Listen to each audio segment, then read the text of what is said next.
Well, hello there. Thanks for joining me. I am Dr. Jen, and this is My Life as a Landlord. I'm so pleased you joined me for today's show. Today, we are exploring location-specifically tenancy guidelines for Texas.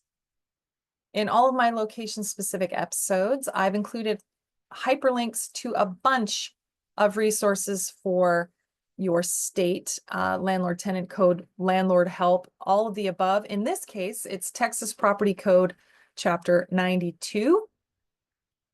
And each of my location specific podcasts is set up the exact same way, answering the same four questions.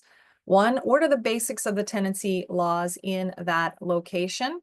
Two, what are some of the nuances, some of the differences in that location?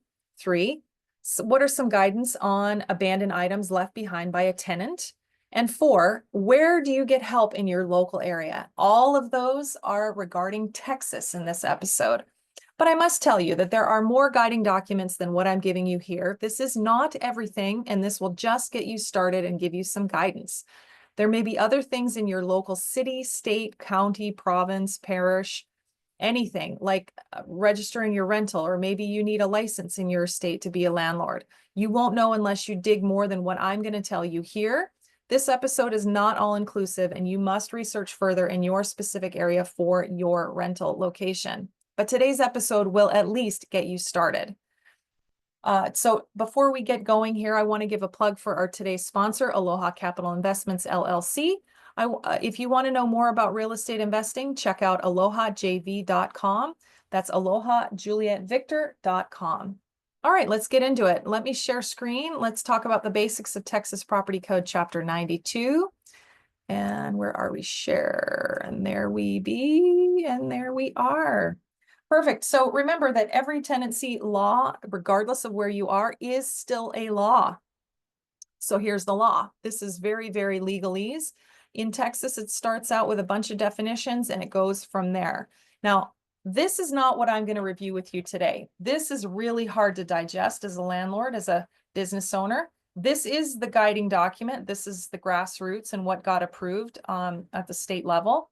But we're not going to go through this today. We're going to go through this through a little bit more user-friendly version. And let me bring this up.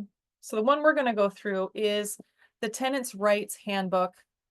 And this is put together by the Texas Young Lawyers Association and State Bar of Texas. So we're going to go through this. Now, yes, I know you are not a tenant. Well, you might be a tenant, but you're very likely a landlord if you're listening to this podcast or you're watching this on YouTube at My Life as a Landlord. So please just go through with me and it'll answer a bunch of questions about Texas tenancy requirements. Okay, here we go. So I'm rolling through, I'm screen sharing. So if you want to watch this, you can. But table of contents, selecting your new home, fee. I mean, it goes into some of this, moving in, tenants' rights and remedies, security deposits, tenants' duties and consequences on how this all works, termination and moving. And at the very end, they talk about mobile homes. Okay, so there's an overview here. You don't want to do something, you want to operate in good faith. This warning is all about operating in good faith. Selecting your new home. This is, if you're a tenant, this is about walking around the rental and learning about it. Application fees, you can have an application fee, but it must be refundable. Like you can't have a non-refundable fee. And let's see. So the lease has got to have basic contact information. And let's see. I want to make sure I get all this right. There's in here, it's got to have a 24-hour number for something. If there was something to go wrong, there must be a 24-hour contact information to either the owner or property manager contact information. Yeah. Let's keep in here. Lease. It is not mandatory for the landlord to give the tenant a copy. So they're advising, do not leave the manager's office without a copy of the final lease agreement. This is interesting because in various other locations, it's required that the landlord give the tenant a copy of the lease, but in Texas, it's not, which is interesting. Oh, it is actually. Here it is. Texas law requires landlord to provide at least one residential tenant on a lease with a copy of the written lease within 3 days of execution. I knew that was something interesting. Okay, so it is true. They do have to require it. Okay. Failure of a landlord to provide a copy of a lease within 3 days as requested will prevent enforcing the lease except for non-payment of rent. So you've got to have it in there. 3 days of execution. That is actually really quick. 3 days. Wow. Okay. So rent and late fees. So the landlord can charge any amount he or she wishes for rent. There are no limits to rent increases as long as the lease is expired or will soon expire and proper notice to the rent increase is given. That is interesting because so there's no limits to increases and as long as the lease is expired. So there is a bit of a grace period. And if it's stated in the lease, it's not automatic. So it can be given a grace period. Late fee. What do we have for late fees here? Late fee, it says reasonable amount for late fee, which has been determined between 12 and 10 to 12% of the rent amount. With notice, you have to give the tenant a demand and say, look, you're about to owe me a late fee. Okay, here we go. House rules. It's got to be reasonable house rules. Can't discriminate. That's another one. Landlord's right to enter. You want to make sure that you are being proper about notice to enter. You're not abusing right to access. Repair language. It is your landlord's duty to repair or remedy most conditions in your unit that affect your health and safety. Yes. You're not allowed to put anything, and by the way, you're not allowed to put anything in the lease that says, the landlord's not responsible. You can't do that. So here's one thing that's unique to Texas, though. Texas law does not require a landlord to remedy or repair a condition that does not affect your health and safety, such as a defective dishwasher, right? So anything aesthetic, if there's a scratch on the wall or there's a nick in the light switch, that's just the way it is. It doesn't affect health and safety, right? That's what we use as well. Yeah. Occupants and visitors. So fair housing, you can't discriminate on the tenants nor their guests. Interesting. Parking and towing rules and policies. Towing rules. I've not ever heard of something. You have to actually have towing rules in your lease here. Interesting. Lease time period, month-to-month leases. Changing terms in the middle or the end of a lease. Well, if it's a fixed term, you've got an agreement. You can't change it in the middle of the agreement. Moving into your new home. Renter's insurance. There's not a whole lot said about renter's insurance in many locations. So it is, yeah, you may want to consider buying renter's insurance to replace or repair your belongings. And landlords may require you to carry renter's insurance. But two policy forms for Texas: named perils policy and all risk policy are standardized. All risk policy is more expensive because it handles all risk, covers all risk. Named perils is very specific. Yeah. So NP, named perils policy, insures your property against losses specified in the policy, such as fire and theft. Losses not specified on the policy are not covered. Most renters buy named peril policies. Interesting. And all policies have a total dollar limit, so the maximum amount the policy will pay. Yeah. Interesting. One thing they note in here: complete inventory of your personal property. This is for tenants, but this is actually a good idea anyway. Complete inventory of your personal property can be helpful if you ever have to file a claim. Include the item, its value, serial number, if there is one, and keep receipts for expensive items. Photographs and videotape can be helpful. Yeah. Okay, tenants' rights and remedies, repairs and improvements. A lot of this is, you want to make sure that you're doing as you should as a landlord, right? So if someone says, so it says state law generally does not cover problems such as broken dishwashers, walls that need painting, and unsatisfactory draperies, or grass that needs cutting.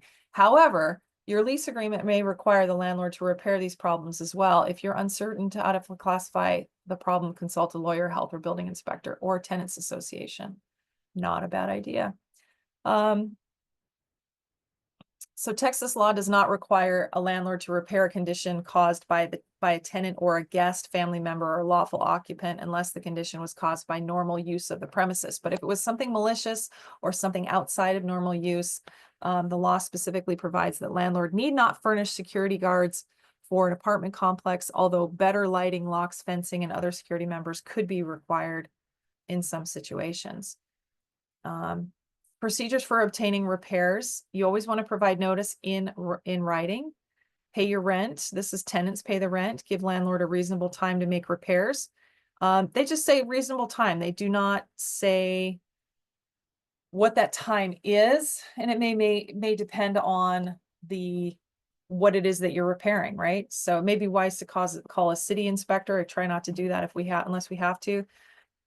Second notice and request an explanation. By the way, everything I'm talking about is exactly the same when a landlord is providing a tenant a warning notice on bad behavior. So even though we're talking about a tenant requesting a repair, the exact same thing can be pushed around, saying, look, a landlord is giving a warning letter to a tenant saying, stop this behavior. And then you provide a second notice, request an explanation, and then you either remedy or you can take action yourself. In the tenant's case, requesting a repair, the tenant could repair and deduct from the rent. If a landlord is requesting a tenant to smarten up and stop misbehaving, then they can either smarten up and stop whatever it is that they're doing wrong, or they can, the landlord can move towards a eviction. I mean, that's how that works. But we want to do everything for everything in writing.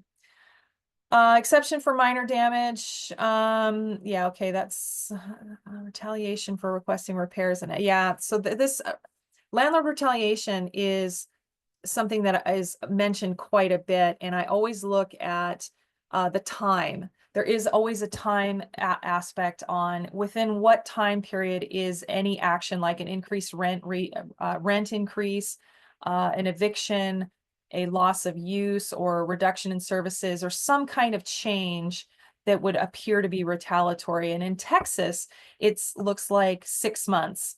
So your landlord is restricted for 6 months retaliating against you because you gave him a repair notice. Yeah. So there's other information in here. Remember, this is a tenant's guide. Locks and security devices. So a landlord in Texas between tenants must change the locks. Anything that is outside. Yeah. Very interesting. That is not the case. That's actually the only place I've ever seen that where it's required that you change the locks every single time. Yeah, landlord must rekey between tenancies. A landlord must rekey and change all key operated locks or other combination locks on exterior doors between each tenancy at his or her expense. The landlord must rekey not later than the 7th day after you move in. Yep. And then other safety items includes smoke detectors, landlord's duty to inspect and repair, procedure for smoke detector. If a tenant disables a smoke detector, which is very common if you've got someone who's a smoker or is trying to hide being a smoker, they will very likely tamper with the smoke detector. Deposits, security deposits. Landlord must explain or refund a security deposit within 30 days in an itemized list. Yeah. A security deposit of a deceased tenant.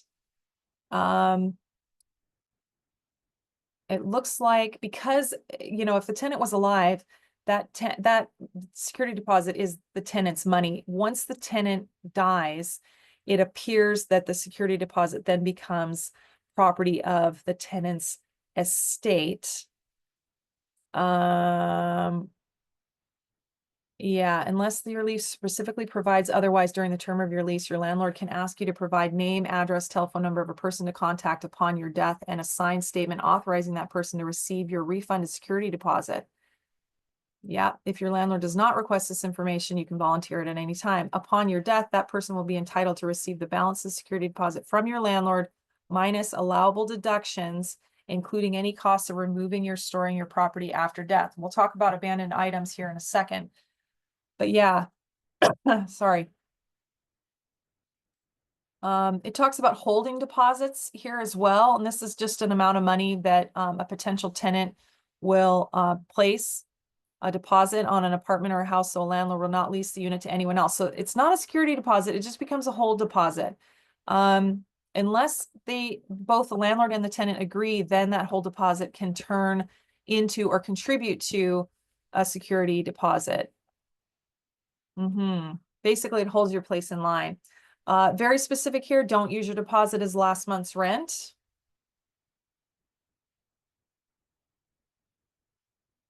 And a tenant's right regarding emergencies, family violence, sexual assault of a tenant and or child or military service. Oh, that's terrible.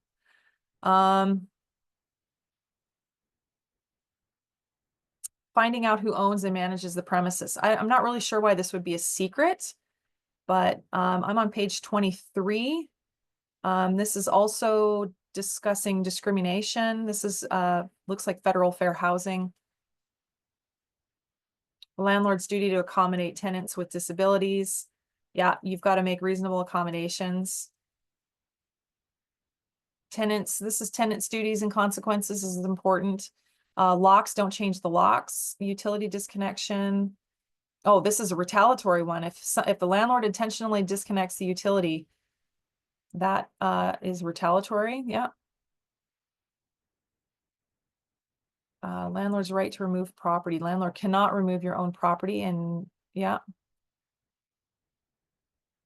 Unless the property was abandoned. Landlord may remove some property if the property is abandoned. But landlord can only enforce a landlord's lien without taking formal action if it's in court, if it's only spelled out specifically in the lease. Yeah.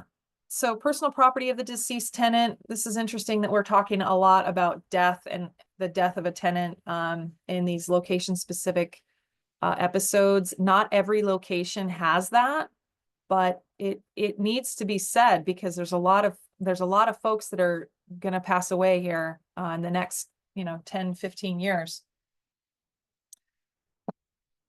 So it says if you have someone in your lease, the landlord can ask you to provide the name, address, phone number of a person to contact upon your death.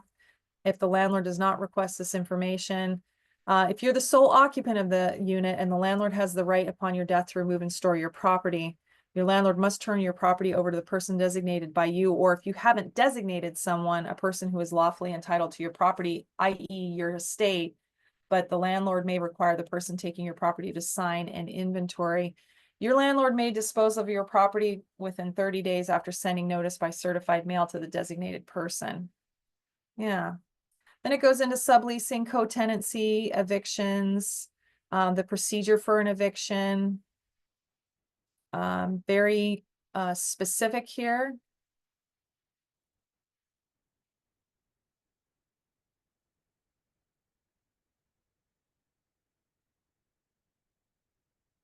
Military transfers, termination for landlord failures or military transfers. So Texas law specifically allows you to terminate a lease in a few circumstances when landlord has failed to perform his or her duties. A federal law allows military personnel to prematurely terminate their leases without penalty if they are transferred by the military or deployed for more than 90 days. I've had to use that. Yeah. And then termination for tenant breach if there's a material term in the lease. Change in the landlord does not necessarily terminate the lease. Disagreements about terminations. Yeah, moving mobile homes. Okay, so I think that's the end of it. Okay, let's keep going. Let me make sure I've got everything. So there are some forms. I'm going to go through some of the forms. No pre-made forms are provided by the state, but I do have a link that I'm going to go into commonly requested legal forms. In fact, we'll do that now. Renters' rights.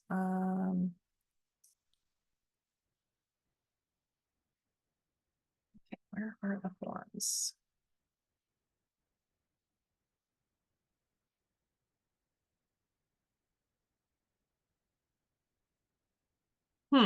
Okay, can't seem to find the forms. Let's see, do I have the forms up here?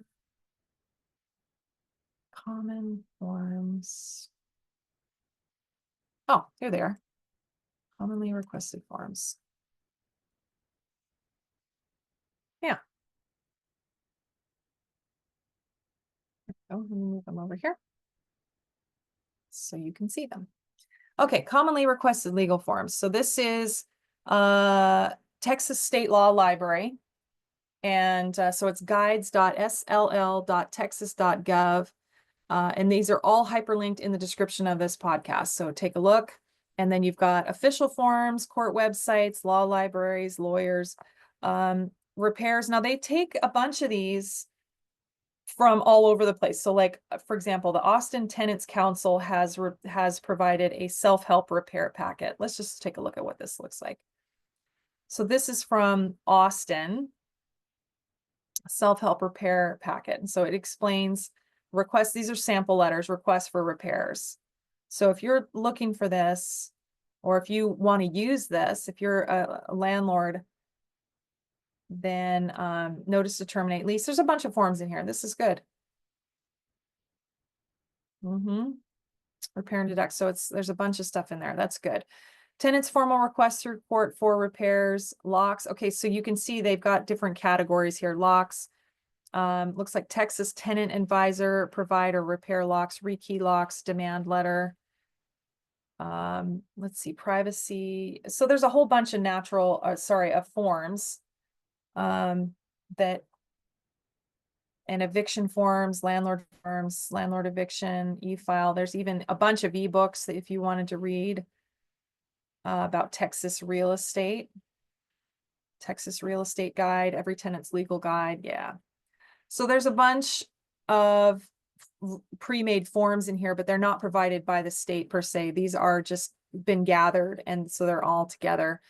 So it's not necessarily from the state housing that's providing this, but that's okay.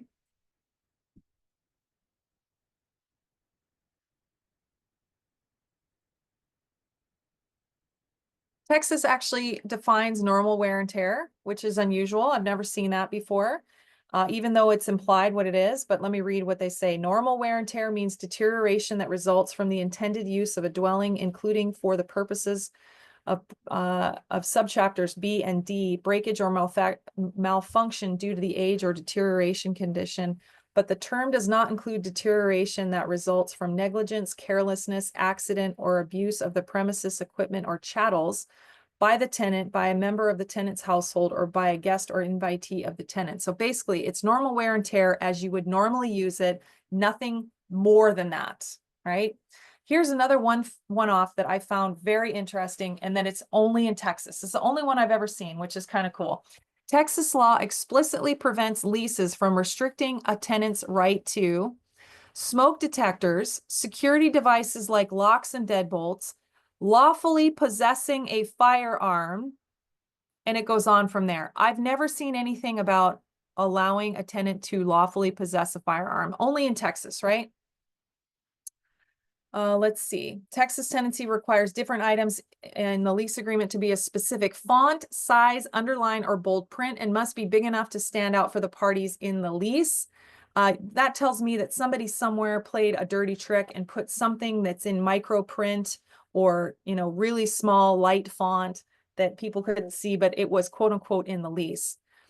Let's see. What else do we have in here? I think we've gone through just about everything else. We've got the standard forms. There's a couple other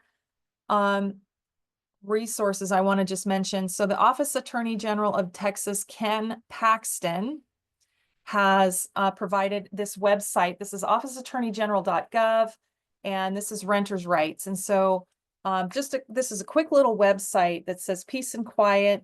This term quiet enjoyment is a very important term, and this is what you're providing for a tenant and should not have to have that impeded by another tenant or yourself.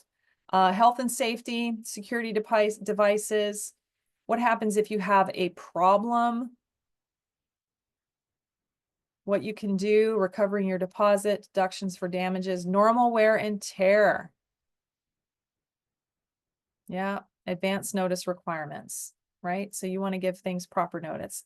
Tenants' rights pamphlet. I bet that's the same tenants' rights pamphlet that, yeah, it's the same one that we just went through. Yep. Okay. Then we've got general information, Texas state law library again, landlord tenant law. There's a bunch of frequently asked questions. And so the other one that was similar to this was about the forms. So this is all overviews. So these are questions about renting, repairs, evictions, overview of the law. And so it's got, this is the report from Texas A&M Real Estate Chapter, explains in everyday language the sections of the Texas Property Code dealing with landlord-tenant codes. In fact, we'll open this one up. And then tenant right, who can I contact?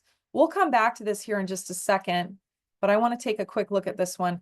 So this guide, landlord and tenant guide, from the Texas A&M Real Estate Center is 128 pages, and it is very likely more comprehensive than the one that I just went through. So landlord's duty to repair, retaliation, rental application. Yeah, this has got a lot more information in it, but that's a good thing. Swimming pool enclosures, lots of different things in here. Okay, okay. Towing vehicles from parking lots and public roadways. Glossary, let's look at the glossary, 118. Let me just go up here and type in 118. Okay. Landlord's liens on commercial buildings. Okay, so that's agreement for, so there is a couple of pre-made forms. There's a glossary in here. It looks like it's not bad. Oh, yep. So see, they do define normal wear and tear. There's a definition right there. Tenancy at will, window latch. Yeah, okay. So it's a couple pages. That's not bad. Let's talk about abandoned items. Sorry. Let's talk about abandoned items. And tenant's personal property after an eviction. Let's talk about that. Okay, so I'm screen sharing. Whoops. Do I have it? Yeah. I'm screen sharing, again, Texas State Law Library, tenant's personal property and what to do after an eviction and how to do this. If a tenant is evicted, a landlord must follow certain procedures handling the tenant's personal property. And it goes on and on. Few restrictions, and it talks about like the landlord can't put the property outside while it is raining, sleeting, snowing, and it can't block a public sidewalk or street. Landlord does not have to store the property, but a law enforcement officer can hire a warehouseman to remove and store the property. The tenant must pay the warehouseman's lien within 30 days to recover the property. And if they haven't done that, the warehouseman can sell it. So there is a whole understanding of what happens when a tenant has abandoned items. So handling a tenant's abandoned property.